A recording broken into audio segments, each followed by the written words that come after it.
But آپ کو ایک سیکرٹ بتاؤں؟ جسس پھیلانے کے انداز میں آنکھیں قریب کر کیمرے کے قریب آئی تو وہ سرہلا گئی۔ مان آیا بالکل بدھو ہیں، انہیں یہ چلانا ولانا نہیں آتا، ماما ہی چلاتی ہیں، ہی ہی۔ رازدارانہ انداز میں مان کا پردہ فاش کر کے وہ معصومیت سے چہرے پر ہاتھ رکھ کر کلکلائی تو اس کے معصوم پاکیزہ چھیڑنے سے گرتے پانی سے شفاف کلکلاہٹ پر مردہ بختیور صدیقی مسکرائے بغیر نہ رہ سکے۔ گزشتہ ایک ہفتے سے آرو روزانہ انہیں ویڈیو کال کر کے ڈھیروں باتیں کر رہی تھی اور وہ چاہ کر بھی اسے نظر انداز نہیں کر پا رہے تھے۔ ان بچوں سے دامن چھڑانا گویا ان کے اختیار میں ہی نہیں تھا۔ وقت کو تک اپنی مٹھی میں مکید کر اپنا تابع رکھنے والے بختیور صدیقی ان بچوں کے معاملے میں بالکل بے بس تھے، کیونکہ یہاں ان کا دماغ صاف دامن بچا لیتا تھا اور دل ان بچوں کے معصوم چہرہ دیکھ ہم کرنے لگتا تھا اور بے بسی کی انتہا کو چھوتے ہوئے بس انہیں سنے جاتے تھے، ان کے سوالوں کا جواب یوں دیتے جیسے ان سے اہم ان کی زندگی میں کچھ نہ ہو۔ دادو، آپ آرو کو اپنا گھر دکھاؤ نا۔ آرو نے آپ کو اپنا پورا گھر دکھا دیا۔ اسپیکر سے اشتیاق بری فرمائش ابھری۔ اپنا گھر؟ بختیور صدیقی کو اس کے لبوں سے ادا ہوا۔ اپنا گھر؟ آپ کا گھر؟ نہ جانے کیوں بری طرح چبھا تھا۔ دادو دکھاؤ نا، وہ ذرا ضدی لہجے میں بولی، کیونکہ ڈرامہ کوئین کو فوراً اپنے حکم کی تعمیل چاہیے ہوتی تھی۔ میں گھر میں نہیں ہوں، میں گارڈن میں بیٹھا ہوں۔ آپ گارڈن دکھانا چاہیں گے؟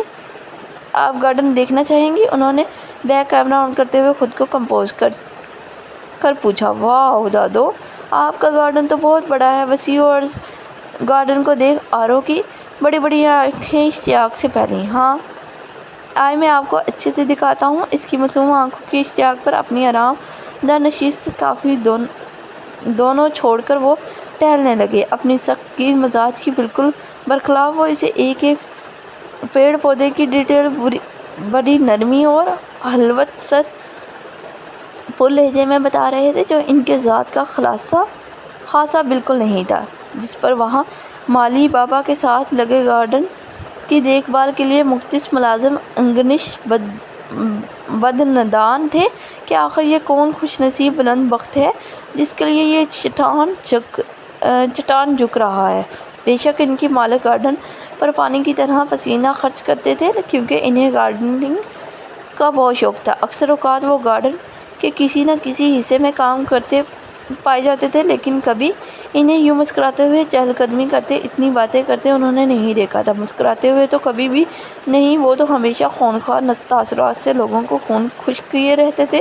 ان کی موجودگی میں گردن اٹھانے تک کی ہمت ان کے اندر ناپیدا ہوتی تھی، اور ابھی اپنے سخت گیر مالک کا یکسر نیا انوکھا روپ سب دیدے پھاڑ دیکھ رہے تھے۔ مان آیا، دیکھیں نا دادو کا گارڈن کتنا بڑا ہے، آپ یہاں چوپڑ اڑا سکتے ہیں۔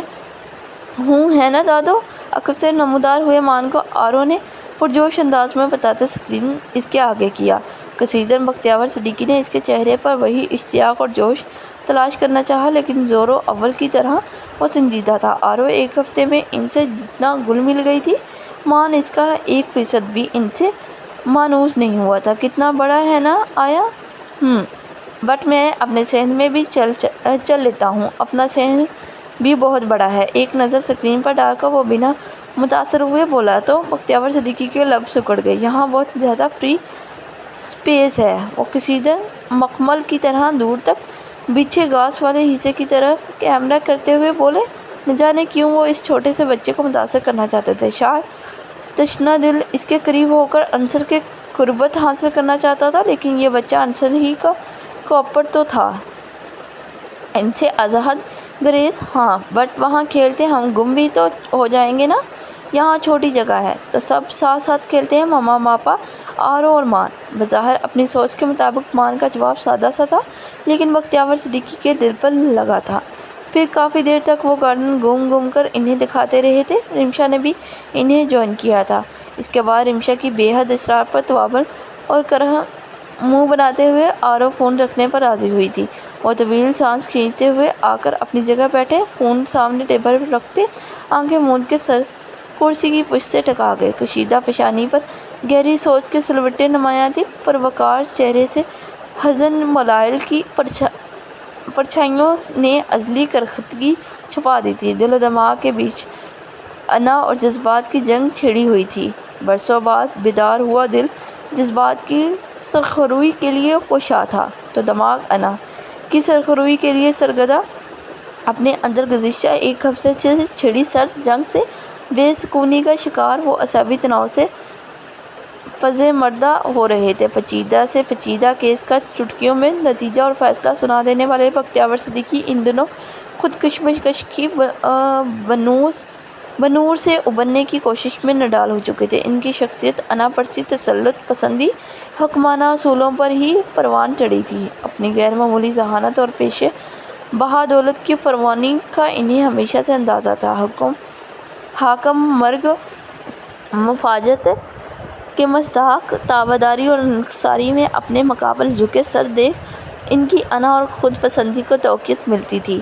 اسی وجہ سے انہیں بغاوت لفظ سے سخت نفرت تھی۔ ان کا حکم پتھر پر لکیر ہوتا تھا، جس کی خلاف ورزی یعنی بغاوت کو صفاقانہ طریقے سے کچلتے وہ ذرا پشیمان نہیں ہوتے تھے۔ اس لیے عنصر کے بغاوت پر اس کے ساتھ روا رکھے اپنے سلوک پر اب بھی انہیں رتی بھر افسوس نہیں تھا۔ انسان کی سب سے بڑی کمزوری رشتے اور کامیابی کی راہ میں سب سے بڑی رکاوٹ ان سے وابستہ جذبات سے انہیں ہمیشہ سے بیر تھا۔ شاید اس لیے اپنی شریک حیات، جو کہ بقول ان کے کسی طور ان کے قابل نہیں تھی، اور بچوں سے انہیں کوئی خاصا انس نہیں تھی، کیونکہ انہوں نے کامیابی اور بلند مقام اور مرتبہ کو ہی اپنی زندگی کا حاصل جانا تھا۔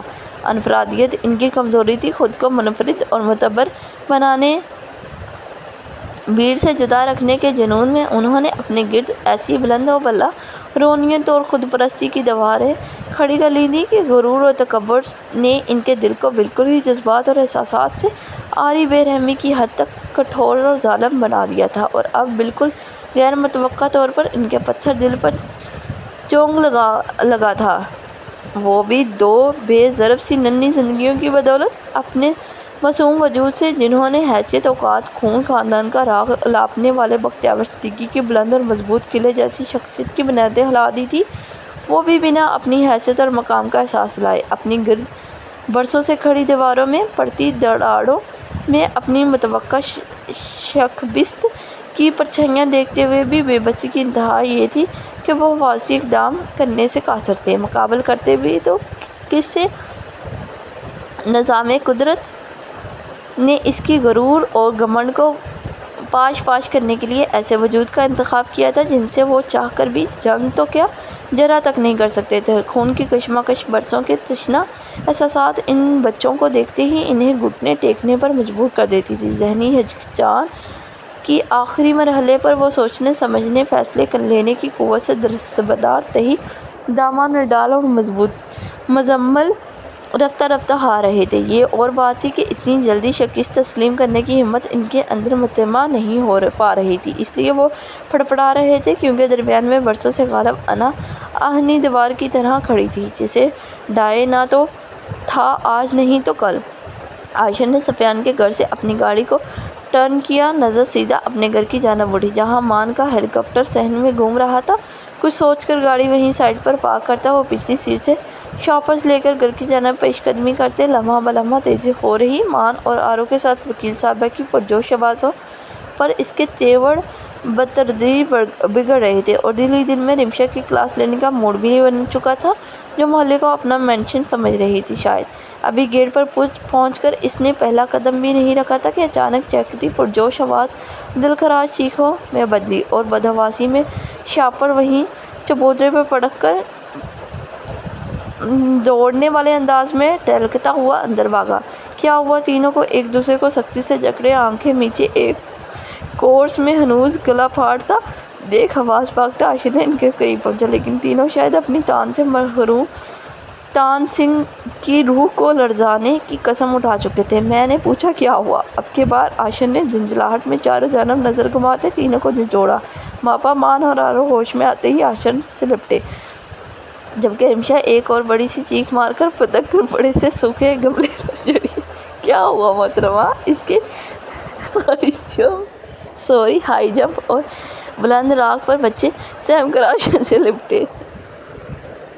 سوری آئی ایم سوری سہم کر عاشر سے لپٹی تو عاشر نے تیوڑا سنگ رمشا کو گورا، لیکن وہ جواباً کیا دیتی؟ وہ لٹھے کی مانند سفید چہرہ لیے ہراساں نظریں سامنے کیاری پر جمائے گملے پر کھڑی تھی۔ میں نے پوچھا کیا ہوا؟ وہ وہاں دیکھیں، کانپتی انگلی سے سامنے کی طرف اشارہ کر دیا۔ اس کی انگلی اور آواز باقاعدہ کانپ رہی تھی۔ وہاں تو کچھ نہیں، صاف کیاری پر نظر ڈال کر وہ کوفہ سے بولا، وہ ہے نا وہاں؟ وہ زور ڈال کر بولی تو وہ ایک سخت نظر اس پر ڈال کر بچوں کی طرف مڑا۔ ڈرے کس چیز سے ہو تم لوگ؟ کس چیز سے نہیں؟ ایک دوسرے پر ایک نظر ڈال کر دونوں نے نفی میں سر ہلایا۔ پھر چیخ کیوں ماری تھی؟ ان کو کوڑے جواب پر عاشر کی تیوڑی کے بل قریب آئے۔ ماما نے ماری تھی، اس لیے سادہ جواب پڑا، ورجس سا تھا۔ ایک نہ شد دو شد۔ عاشر کا من کیا اپنے سر گملے پر دے مارے۔ اب آپ بتائیں گی اس کیلے پر چڑھ کر کس دشمن سے اپنی حفاظت کرنی ہے؟ چہرے پر ہاتھ پھیر کر وہ اسٹیچو آف لبرٹی کی طرح کھڑی رمشا کی طرف گھوما۔ اس سے حلق تر کر کے ایک بار پھر سامنے کیاری کی طرف اشارہ کرتی وہ عاشر کا ٹھیک ٹھاک میٹر گنوا گئی۔ آپ پہلے نیچے آئیں اور اس کی تشریح کریں۔ عاشر کہنے کے ساتھ اسے اتارنے بھی بڑھا، لیکن وہ چیخ پڑی، نہیں، بالکل بھی نہیں، میں نیچے نہیں آتی۔ آپ پہلے اسے مار بگائیں۔ بلکہ وہ دونوں ہاتھ مارتی مدہوش سی چیخی، کیسے ماروں یار؟ وہ حقیقتاً جھنجلا گیا تھا۔ اسے مینڈک کو۔ واٹ؟ مینڈک کا نام سن کر عاشر سمیت دونوں بچے بھی بدھ گئے۔ ساتھ نظر اس کی انگلی کی تعاقب میں خود بخود گئی، جہاں کیاری کی کیچڑ میں نہایا مظلوم سا رمشا کی دلہتی چیخوں سے بے طرح سہم کر مینڈک نظر آیا، جس کی آنکھیں کیچڑ سے باہر مشکل نظر آ رہی تھیں۔ تو آپ اس چنگیز خان سے تحفظ چاہتی ہیں؟ وہ بڑے ضبط سے متاثر ہوا۔ جی۔ اس کا سر زور و شور سے ہلا۔ میں ان سپہ سالار کو اپنی سلطنت سے بے دخل کروں؟ جی پلیز جلدی۔ ہونٹوں پر زبان پھیرتی وہ عجیب منہ بنا کر ملتی ہوئی تو کھودا پہاڑ نکلا چوہا والی صورت حال پر عاشر کو سمجھ نہیں آیا وہ غصہ ہو یا حیران۔ 15 منٹ سے ایک معمولی سی مینڈک کے لیے وکیل صاحبہ بچوں سمیت ان کو خون بھی خوش کر رہی تھی۔ بٹ ماما، اسے تو مان بھی مار سکتا ہے۔ ابھی مان اپنا بیٹ لے کر آتا ہے اندر سے، ہیلی کاپٹر اور ریموٹ اٹھاتا ہے۔ مان تحقیر بری نظروں سے مینڈک مہاراج کو دیکھ کر بولا، اور بھی ڈنڈا لے کر آتی ہے۔ پھر دونوں دلیر خان کی اولاد سرپٹ ہتھیار لاتے اندر کی جانب بھاگے اور عاشر کمر پر ہاتھ جما کر ہنوز کملے پر ہونک کھڑی رمشا کے عین مقابل کھڑا ہوا۔ ایسے کیا دیکھ رہے ہیں؟ اس کی سنجیدہ نظروں سے وہ خائف ہوئی۔ کچھ دیکھنے یا سننے لائق آپ چھوڑ کہاں ہیں وکیل صاحبہ؟ وہ اس کے سینے میں تربتر چہرے پر نظر گاڑے تعصب سے گویا ہوا، آپ کو نہیں معلوم وہ اچانک سے میرے پیر پر چڑھ گیا تھا۔ بروقت میں نے پیر جھٹکا، ورنہ وہ خونخوار جانور اپنے ہاتھ آپ کے معصوم خون سے رنگ لیتا اور دنیا ایک قابل ہونہار وکیل سے محروم ہو جاتی۔ وہ بات اچکا تمسخرانہ مکمل کر گیا تو خفگی سے رمشا کا منہ پھول گیا۔ آپ کو نہیں معلوم؟ وہ جی مجھے واقعی نہیں معلوم تھا۔ وہ پھر بات اچکا گیا۔ رمشا سختی سے لم بھیج گئی، جبکہ وہ اس کا ریکارڈ لگ رہا تھا۔ جج بختیور صدیقی کی دختر، خود اتنی بڑی اور خطرناک وکیل، جس کی دلائل کی دہشت سے مدعی سے لے کر مجرم تک، کمرہ عدالت سے لے کر خود مصنف تک کی دھڑکنیں سست پڑ جاتی ہیں، اس کی دھڑکنیں ایک چھوٹے سے مینڈک کے خوف سے منتشر ہیں۔ وکیل صاحبہ، اگر جو یہ خبر لیک ہو گئی نا، یقین کریں حریف پارٹی اپنی دفاع کے لیے مینڈکوں کو ہائر کرنا شروع کر دیں گی۔ مطلب کوئی تو اس جھانسی کی رانی کے آگے ٹکے۔ ویسے ذرا ہمت کر کے اسے چوم کر دیکھیں، کہیں یہ آپ کو گمشدہ شہزادہ تو نہیں؟ جھٹکے سے اس کا بازو پکڑ کر کھینچتے سمجھنے کا موقع دیے بغیر عاشر نے اسے کیاری کے قریب جھکایا۔ اگلے پل پلٹ کر اس کے چوڑی پشت پر پناہ لیتی وہ اپنی دلخراش چیخ اس کے کان کے پردے اور تیز ناخوں سے اس کا کندھا گھائل کر گئی تھی۔ وکیل صاحبہ، کیا وکیل صاحبہ؟ وہ بہت برے ہیں آپ۔ اس نے دور ہوتی وہ خائف ہوئی۔ میں برا ہوں؟ تبھی تو کہہ رہا ہوں آپ اپنے شہزادے کو ٹرائی کریں۔ اس کی کلائی تھام کر عاشر نے ایک بار پھر شرارت کرنا چاہا، جس پر کرن کھا کر وہ کئی قدم دور ہوئی، جس پر عاشر کا زندگی سے بھرپور قہقہ پورے صحن میں گونجا۔ اس میں ہنسنے والی کیا بات ہے؟ وہ خائف ہوتی ڈیٹھ مینڈک پر صحیح نظر ڈال کر اندر بھاگی۔ جی بالکل، ہنسنے نہیں بلکہ ڈرنے والی بات ہے۔ وہ لب